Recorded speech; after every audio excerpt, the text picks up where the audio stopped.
Cabelas Spring Thunder is brought to you by the National Wild Turkey Federation. Conserve, hunt, share.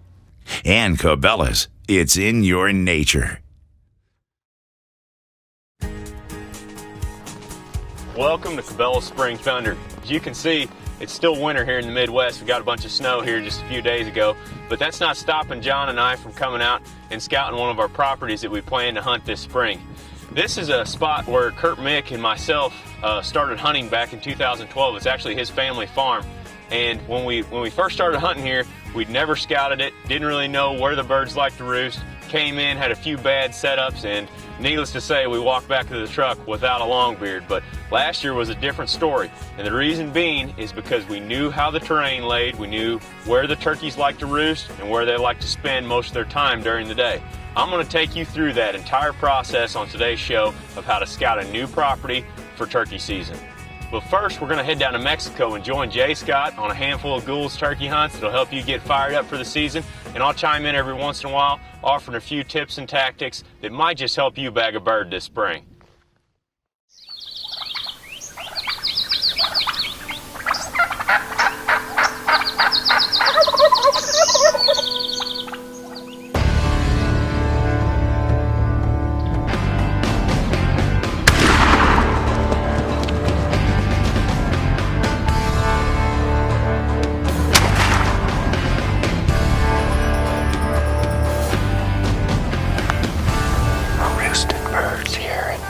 Mexico.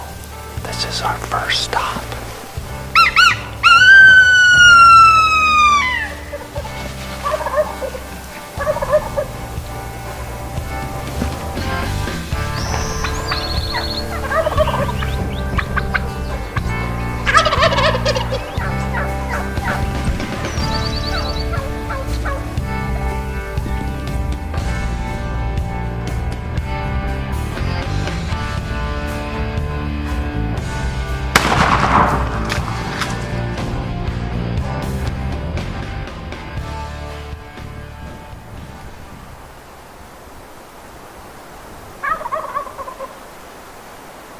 On this hunt, Jay and Dr. Brian Jewell have set up on the side of a mountain, hoping to call in a tom from long range. Watch as Jay switches from his mouth call to a friction call and pulls a gobble out of this bird. This is especially important on windy days and one main reason why you always need to pack a high-pitched friction call in your turkey vest.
That was priceless. How good was that? Oh, man. Man, did he come from a long way.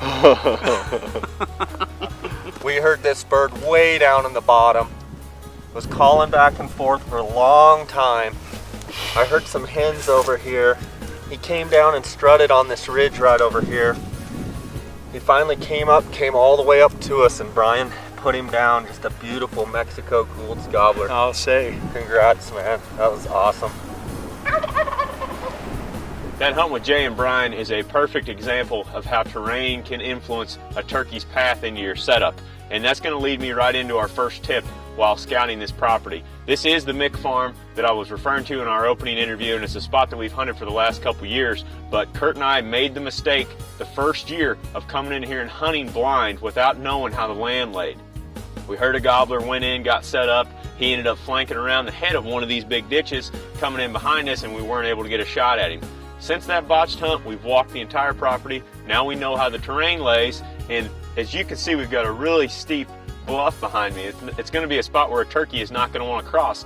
You've got to know where those spots are so that you can set up in the proper location and bring that bird in. Another great thing about knowing the ditches or depressions on your property is they're going to allow you to sneak within a good distance to call in that bird. Say, for example, we were to come out here midday, strike up a tom that was gobbling way off in this bottom behind us.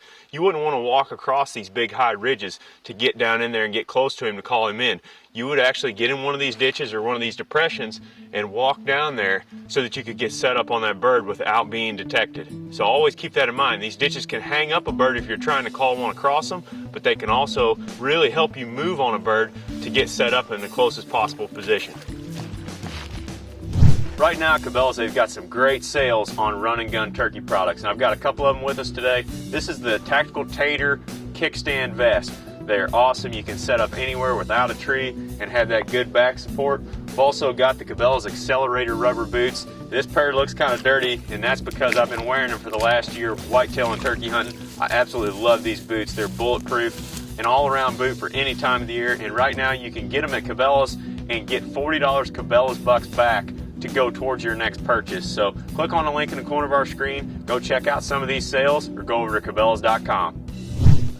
John and I just made it up out of that ditch to the top of this ridge and came across this old woven wire fence, and this is a turkey hunter's worst nightmare. You have got to know where these fences are on your property, because 9 times out of 10, if you're calling to a bird that's on the other side of one of these things, he's going to hang up before making it into your position.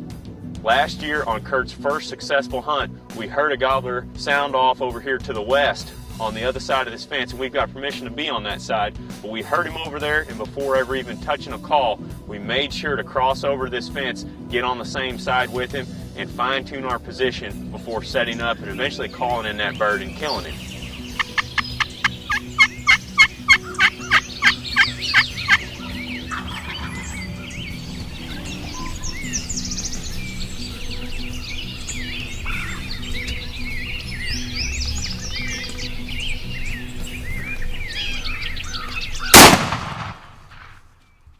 Fences, creeks, and ditches can all hang up a gobbler, so get out there this winter, scout your property, find out where these are so you can have a successful hunt this spring.